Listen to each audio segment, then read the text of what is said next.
Good morning, everyone. It is Gordon Majak again, back with another video from the spiritual journey out here on planet Earth. How are you all doing today? Memorial Day weekend, Sunday morning. I'm getting ready to go for my walk, but I wanted to share something with you this morning. I've been thinking about something that I mentioned in a video from last week, one of the previous videos there, about the soul and how our souls choose our particular path that we're going to walk in this lifetime. And I wanted to share with you something that was written many years ago by one of my greatest teachers, and that was the great Professor Edmond Bordeaux Szekely, who is best known, of course, for his work compiling and translating the Essene Gospels many years ago. One of my favorite teachers. I consider Professor Szekely to be sort of my spiritual grandfather, as he was a direct teacher of my teacher, who I consider to be kind of like my spiritual mother, and that was Elizabeth Burroughs.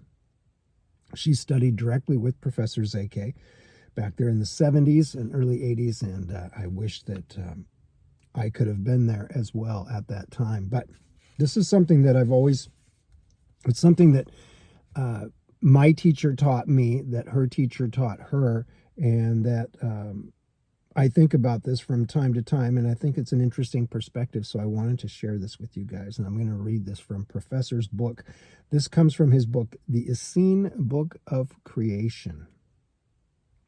And it says, there are three paths leading to truth. And that's truth with a capital T. The first is the path of the consciousness. The second is the path of nature.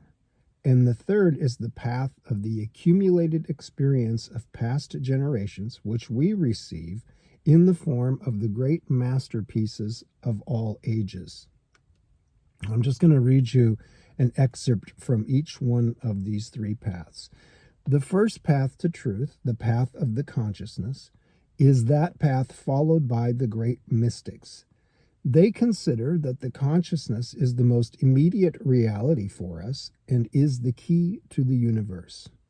It is something which is in us, which is us.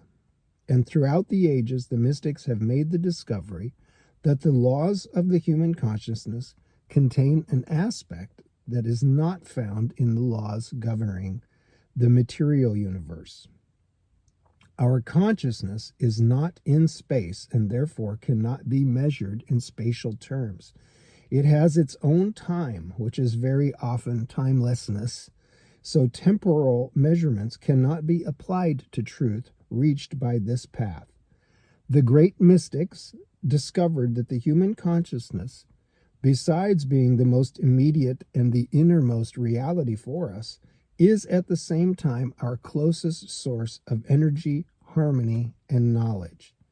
The path to truth leading to and through the consciousness has produced the greatest teachings of humanity, the great intuitions, and the great masterpieces throughout the ages.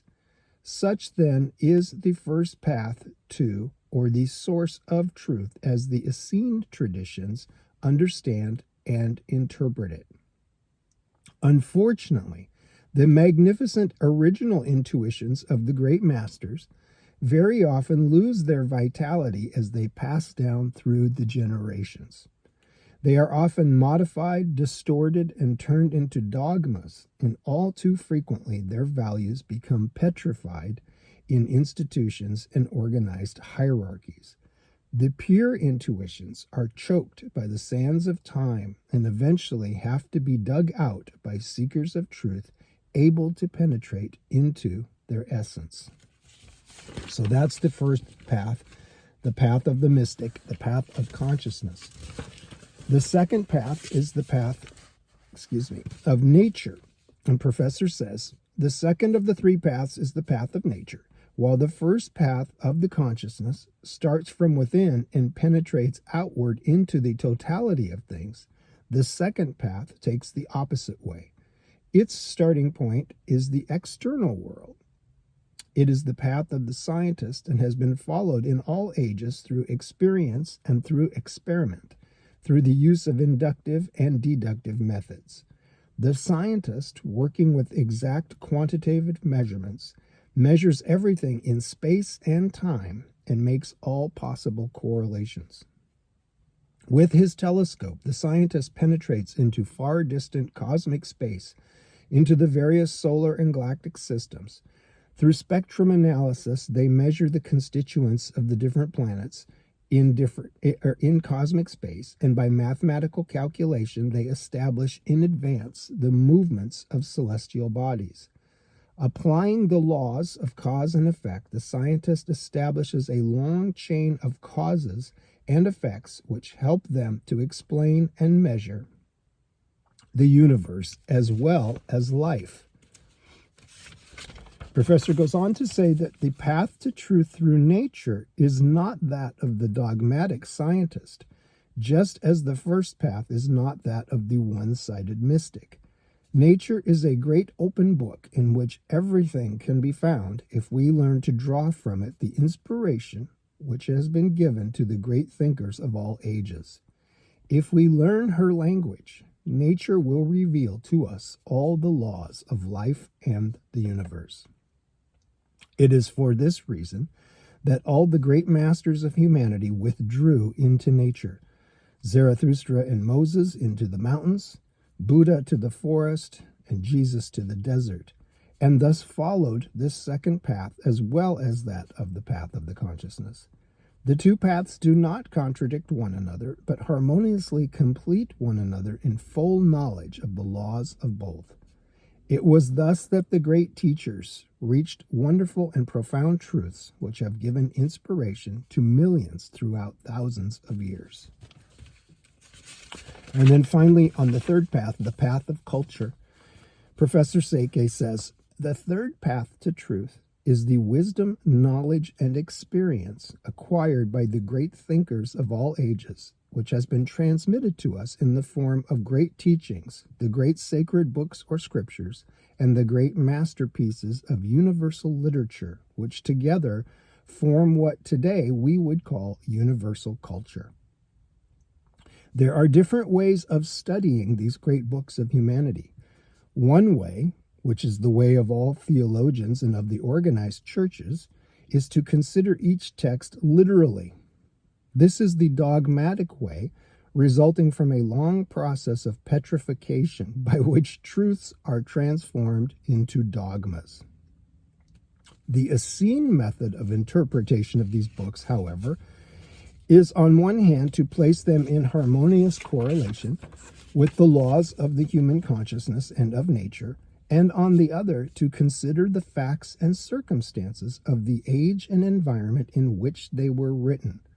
This approach also takes into account the degree of evolution and understanding of the people to whom the particular master was addressing their message. Since all the great masters had to adapt their teaching to the level of their audience, they found it necessary to formulate both an exoteric and an esoteric teaching, which means an outer teaching and an inner teaching. The exoteric message was one comprehensible to the people at large and was expressed in terms of various rules, forms, and rituals corresponding to the basic needs of the people and the times concerned. Parallel with this, the esoteric teaching enshrined the complete and total expression of the truth for the benefit of those few persons at each period who were sufficiently advanced to receive the whole. These esoteric teachings have survived through the ages, partly as written and partly as unwritten living traditions, free from forms, rituals, rules, and dogmas, and in all periods have been kept alive and practiced by a small minority. That is from Professor Edmond Bordeaux Szekely and his book, The Essene Book of Creation. So I wanted to share that with you guys because I think it's very thought-provoking about the different paths that we sort of gravitate to in our lives. And when I think about those three paths, the path of culture, the path of nature, and the path of the mystic, the consciousness, I can see for myself, I have tended to gravitate towards the path of the mystic. Got the M right there on the palm of my hand, this teacher said so many years ago. I thought that was so funny when she told me that. The path of the mystic, the path of consciousness, that's really been my dedicated path through my intuition and through meditation and things like that. But at the same time, while I am not by any stretch of the imagination a scientist, I have a tremendous appreciation for nature. I spend time in nature every single day. But for me, my experience of nature is not so much studying nature to glean from it the lessons and the truths of the universe, or higher truths, I guess you could say. I don't study nature per se in that fashion, but nature for me is about being outside in the fresh air, breathing the air, being in the sunshine, being in the rain, seeing the animals. I experience nature as more of a communion in that sense. And then as far as the other path, the third path, the path of culture and the great works of literature and philosophy and art that have been passed down through the generations of our culture, the works of the great masters, as my teacher used to say. I have spent, obviously, a fair amount of time studying those great works, but I guess it's sort of like when you're in college and you have a major and you have a minor. My major, I would say, is the path of consciousness and mysticism and that direct route to God or to truth. But in terms of the works of the great masters, I have studied the great masters, several of them. I enjoy reading, I enjoy studying, I enjoy contemplating those works. But it's, at the end of the day, for me, I guess I reached a certain point a few years ago, maybe several years ago now, where I realized, I had sort of an epiphany one day, and I realized that in terms of that accumulated knowledge that has come to us through the culture, I realized I didn't need any more. I had enough. There was enough inside me, and what I really needed was not more information or more teachers or more books or more things to study. I realized what I really needed was to go deeper into the particular teachings that speak to me the most and that have meant the most to me throughout my journey. So that has sort of been my particular expression of this path. I thought you guys would find it interesting to see what one of the great modern masters had to say about your spiritual path and your spiritual journey, and sort of, what's the word? An affinity. You know, we have an affinity. People tend to have, I think, a natural affinity for one path or the other. So there you have it, directly from Professor Szekely, the path of the mystic through the consciousness, the path of the scientist through nature, and the path of the great masters through the accumulated wisdom of our culture, the great works of the illumined masters. I wanted to share that with you today. I hope you guys find that interesting. What is your particular path? Where has your affinity expressed itself? How do you guys sort of make sense of that on your journey? I would love to know.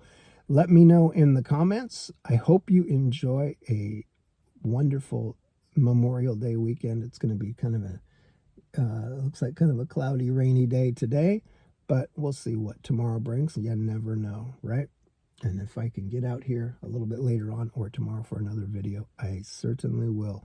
Hope you guys have a great one. I will see you in the next one. Think about your path. How about that, huh? The path of consciousness, the path of nature, and the path of culture.